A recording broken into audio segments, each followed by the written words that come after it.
Sa tingin ko sa tingin ko lang naman mga bossing, ang dulot at atin ni Marcoleta sa ating bayan, pinsala na ho Biruin mo, tingnan mo yung mga nananahimik doon sa Kalayaan. Yung nananahimik na isla, mga bossing, may mayor, may vice mayor, may barangay, may kulungan, wala nga lang nakakulong dahil mababait yung mga tao doon. Mga Pilipino, itinataas ang bandila ng Pilipinas, kinakanta ang lupang hinirang doon sa Kalayaan Group, Kalayaan Island Group, gustong isuko, gustong i-give up. Di ba, Armando De Peo? Ano yan? Pinsala na ho yan Sabi ni Oleb, ETC, galing kay Diskaya, yung campaign contribution niya. Baka kaya hindi isinulat yung mga Diskaya dahil alam nila na darating yung oras na maghahalughugan na ng mga flood control. Na kapag sinulat nila, malamang sa alamang, rektang iisipin ng mamamayang Pilipino. Naku, tingnan mo sila ngayon. Biggest contributor pala ng kampanya ni Marcoleta ang mga Diskaya. Kaya naman pala ipinagtatanggol. At yung kaninang umaga lang mga boss chief sir, malupit yung mga binitawan at mga sinabi ni Atty. Larry Gadon mga bossing. Kanino? Sa mga Diskaya. Sila daw ang may-ari ng Miro na pumalit sa Smartmatic at dinaya daw ng Miro yung eleksyon para kay Marcoleta. Ang may-ari daw ng Miro ay mga Diskaya. Malupit yun, mabigat ho yun. Atrasan nyo na lang, tingnan nyo doon sa mga vlogs natin kaninang umaga. Makikita nyo ho yun. Sa zero declaration ng donation, kaya nagiging question ngayon kung saan nanggaling ang pondo niya, gayong 51 million lang ang kanya SLN. Tama po, dahil nga po yun yung assumption ng ating mga kababayan, kung wala kang tinanggap na contribution at ito lamang ang iyong deklarasyon sa SALN, saan mo kinuha yung ginastos mo pang iba? Ito. Bakit ang tagal, attorney? Parang ang haba ng panahon na ginugug. Oo, ang tagal nakakapinsala pa sa Pilipinas Biruin mo, Nobyembre pa. Simula nung marinig natin yon. Disyembre, January, February na ngayon. Patakbo na ng 4 na buwan Masyado ng COMELEC para busisiin ito. Gayong ang tagal na pong panahon na pinag-uusapan ang donasyon ng mga kontratista sa mga politiko. No po, dahil ito po kailangan maingat ang kanilang investigasyon dahil dalawa po ang kapupuntahan nitong kaso na to, no? Maari po itong mauwi sa kasong kriminal at mauwi... Perjury! May pagkakakulong na hindi lalagpas ng 6 na taon, mga kababayan. Madiskwalipika dahil nagsinungaling sa kanyang sose. Makulong ng hindi ihigit sa 6 na taon, mga kababayan, dahil doon sa kanyang sinumpaan o nilagdaan na kasinungalingan. Sana dalawa. Sana both. Para marinig ulit natin silang sumisigaw. Naku, eto na kayo. Kinulong ninyo. Sinisikil ninyo kasi maingay si Rodante Marcoleta. Ganyan na naman ang isisigaw ng mga DDS. Sabi ni Joel, "Oy, nagulat ako sa sigaw." Naman, minsan lang naman ako sumisigaw No?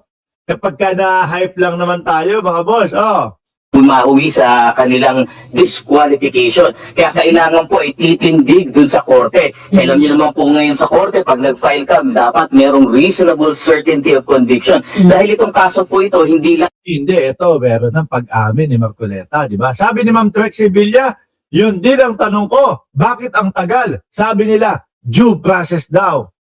Tamang itong administratibo na pagkakatanggal. Ngunit mauuwi po ito sa isang election offense na kasong kriminal na COMELEC mismo ang magsasampa po sa ating mga regional trial courts. Yan po kasi ang nakalagay sa batas. Kaya po yung pag-iingat, yung due diligence at yung impartiality talagang sinasagawa po ng aming departamento. Ayan, muli. Mananawagan ako doon sa mga kapwa natin na mga content creator. Kung tingin ninyo, parehas ng tingin ni Mark Ramos na pinsala na ang ginagawa ni Marcoleta sa bayang Pilipinas, ito pinakamadaling laban. Di ba? Ito mismo si Marcoleta na ang umamin para madiskwalipika siya, 'di ba? Para makulong sa kasong perjury kung sakali. Oh, Kaya lang, Weng, ang sinasabi nga, impression na hina yung batas. O kaya, gumawa sila ng batas na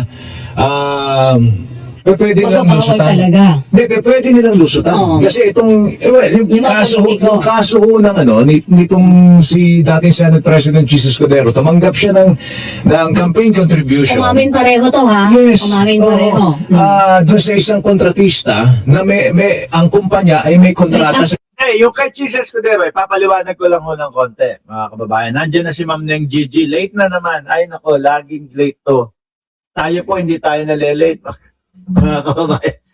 Yung kay Jesus Escudero, may loophole daw talaga eh. No? Si Lubiano, nagbigay sa kanya ng 30 million. Kung hindi ako nagkakamali, doon sa eksaktong pera. 30 million. Kung magkano man yung ibinigay. Ngayon mga kababayan, si Lubiano, isa sa may-ari o may-ari ng construction company. Ngayon, ang loophole is, kapag ka sinabi nila na hindi galing sa construction company ni Lubiano yung perang natanggap ni Jesus Escudero at galing pribado sa bulsa ni Lubiano, lusot na agad. Yun yung loophole dyan. Yung kay Rodante Marcoleta, hindi ko alam kung paano nila ilulusot yan. Nagsinungaling sa SOSE, zero contribution ang isinulat doon, at pagkatapos, umamin sa national television, ewan ko kung national television o vlog lang din yung Net25, umamin doon sa Net25 na meron daw siyang contributor. Di alam na, nadulas na, no? Palitan mo kaya yung sapatos mo, Boss Rodante Marcoleta. Madalas kang nadudulas eh. Madalas kang kumakambyo eh. Oh, diba? So malayo po. Yung catches, alam natin na may loophole, pero yung kay Rodante Marcoleta, ewan ko na lang ho kung paano nila lulusutan ito. Na kontrata sa gobyerno. Pero, sabi niya, hindi, akin yan eh. personal ko yan, Personal hindi ko yan yung korporasyon.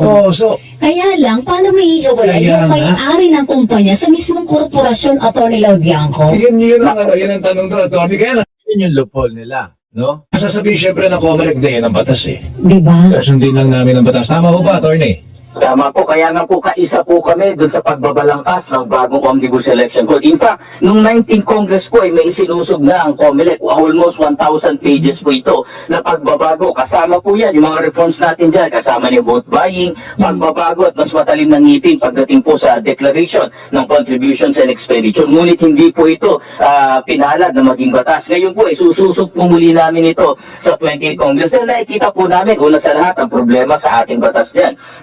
Ulap nyo na yung kay Marcoleta, bigyan nyo kami ng timeline kung kailan mauumpisahan na yan dahil araw-arawin namin kayo. Sabi ni Janelle Van der Herst, 88 like. Aba, may 88 ka pa. Bayani Agbayani yun ha. Shout out sa iyo. 88 yung kanyang like. Parang unilateral declaration, talagang manggagaling lamang dun sa mga kandidato. Kaya po medyo nahihirapan ang COMELEC saan kami kukuha ng pagbangga dito kung sakaling yung mga naideklara hindi rin nakapagsusumite nung mga hindi rin sila required na mag-file ng kanilang mga contributions and expenditures. Kaya po ang layunin namin, mas mahigpit, batas na may mas pangil po dito, mas malalim na kapangyarihan sa COMELEC para kumuha ng ibang ebidensya. Alam nyo, sa nakikita ko na pag-udlot-udlot at pinapatagal nila Marcoleta, isa lang yung huyan sa indikasyon na nakikita ko na hirap silang ipagtanggol yung patungkol dyan sa SOSE na yan. Hirap silang ipagtanggol. Tingnan mo nga yung kay Inday Sara Duterte, mga boss chief mo, sir, di ba? Hanggang ngayon wala tayong naririnig. Hanggang ngayon wala tayong naririnig na depensa para doon sa mga Mary Grace Piatos. Ang dinadahilan nila, confidential funds nga confidential nga Hindi pwede sabihin, sandali. No, COA, ang humihingi ng mga papeles, dokumento kung sino mga tao na to, hindi naman yun kalaban ng gobyerno.